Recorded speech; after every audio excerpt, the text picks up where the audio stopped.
I'm Kate Kunkel, and we are introducing today John Hill.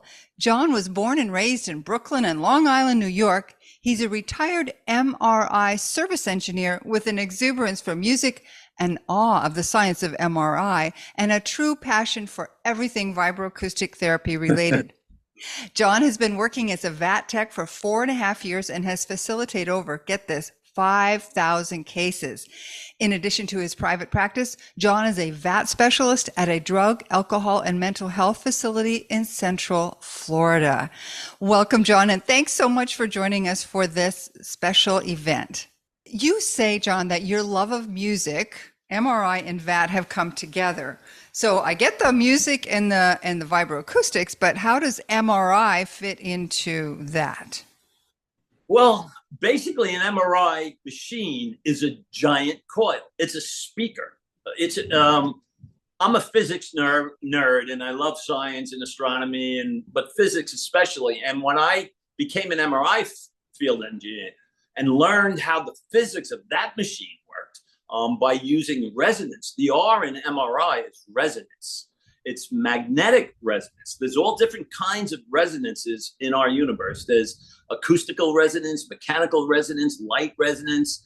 There's magnetic resonance, resonance. So, and music has resonance. I'll get to that in a second. MRI machines work with this amazing physics of you stick a human body inside an MRI machine, the 10 trillion hydrogen atoms in your body all align with the magnetic field and begin to precess at a certain frequency. And that's called the Larmor frequency. And every element has its own specific frequency it'll spin to at a specific magnetic field strength. We use hydrogen to scan MRI because your body has more hydrogen than every other element because it's H2O, mostly water. There's 2 hydrogens in every water, and almost every element has a hydrogen or 2 atom. So real quick, it works. What all the 10 trillion atoms in your body that will randomly align. And a hydrogen atom is 1 proton and 1 electron, the smallest magnet in the universe. It's 1 electron and 1 proton. They're all little north and south pole magnets, randomly oriented and not spinning. And then you put them in a magnetic field and all 10 trillion of them line up together and spin at the same speed. And then we use resonance. We transmit a radio wave, a relatively high powerful radio wave, like a radio station wave, at the exact frequency that the hydrogen is precessing. And at a 1.5 Tesla magnet, that's 63.863 megahertz. The hydrogen in your body is spinning at 63.863 megahertz, and I transmit a radio wave at 63.863 megahertz. And since they're the exact same frequency, if you're outside the magnet, that radio wave goes right through your body and continues on. If you're inside a magnet, that radio wave senses something else at the exact same frequency, and resonance is really the seamless transfer of energy between 2 things that can influence each other and they transfer energy. So the RF energy goes into those 10 trillion hydrogen atoms, and then we turn off the RF, and those hydrogen atoms release that energy.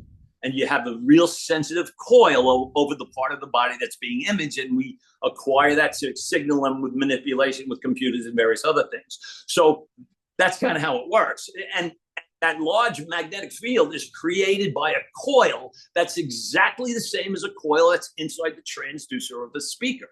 That's how it works. That's why MRIs make so much noise, because the big, giant, heavy, it's called a gradient coil, which would be like the transducer in a VAT device, is sitting in this super strong magnetic field.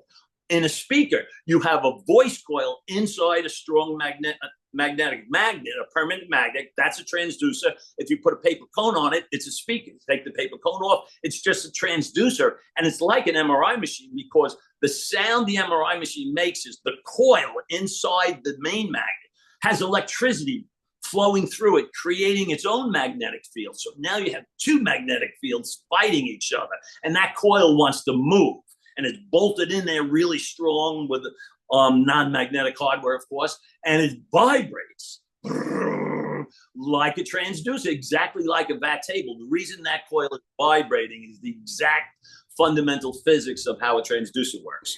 And so that's how you marry those two together, how totally. MRI And when you're on a VAT table and that VAT table is vibrating at certain frequencies and parts of your body are vibrating at certain frequencies, or if you're orating and oming and making sounds and you match the sound, the frequency of the table, your lungs will resonate with that table and you will instantly feel something's changed. At that sound, I'm raise and lower your pitch, and then you'll hit a pitch and you go, ooh, you'll feel a fluttering, like, and energy is actually being absorbed more by your lungs then than when you weren't doing that.